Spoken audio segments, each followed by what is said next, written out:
Look at any large ship, a cargo vessel, a cruise liner, a Navy destroyer. Right at the waterline, there's always that bold, dark red band. You've seen it your whole life, but nobody ever told you why, did they? Today, we're fixing that. And trust me, the answer goes back centuries. The moment a ship enters the water, it becomes real estate. Barnacles, algae, mussels, tube worms, they all want to attach to that hull. This is called biofouling, and it's absolutely devastating. A fully fouled hull can increase a ship's fuel consumption by up to 40%. For a large cargo vessel, that's millions of dollars wasted every single year. So sailors have been fighting this battle for as long as ships have existed. The ancient Greeks and Romans smeared their hulls with tar, wax, and even lead sheathing. By the 1600s and 1700s, ships were being covered in actual copper plates. And here's where it gets interesting.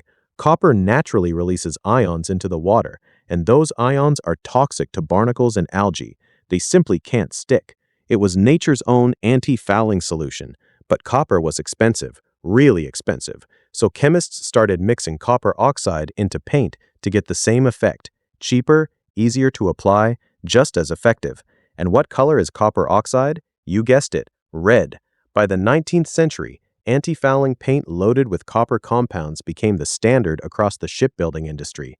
The paint slowly releases biocides right at the hull surface, creating a chemical barrier that marine organisms simply can't get through.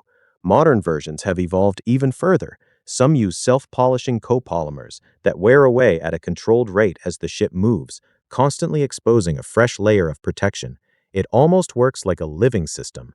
But that copper red color, it's stuck. Partly chemistry, partly tradition, and partly because it makes it easy to spot where the coating is wearing thin. Modern anti-fouling paint can actually come in other colors: black, blue, green. You'll see them on smaller vessels, but red dominated for so long it became the industry default. There's also a very practical reason it stayed. That dark, distinctive color makes hull inspections faster. On a 400-meter container ship, being able to visually spot wear or damage in seconds saves serious time and money. Here's the part nobody talks about. Those same biocides protecting ships are also leaching into harbors and oceans. A chemical called tributylantine, used in older anti-fouling paints, was found to cause widespread hormonal disruption in marine life near busy ports. It was banned globally in 2008.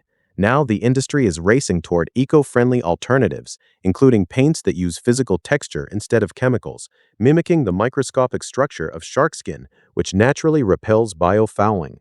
The future of that red coat might not be red at all. So next time you see a ship in port, that red hull isn't just paint. It's centuries of human ingenuity fighting the unstoppable force of nature, one copper ion at a time. That's something you never noticed until now.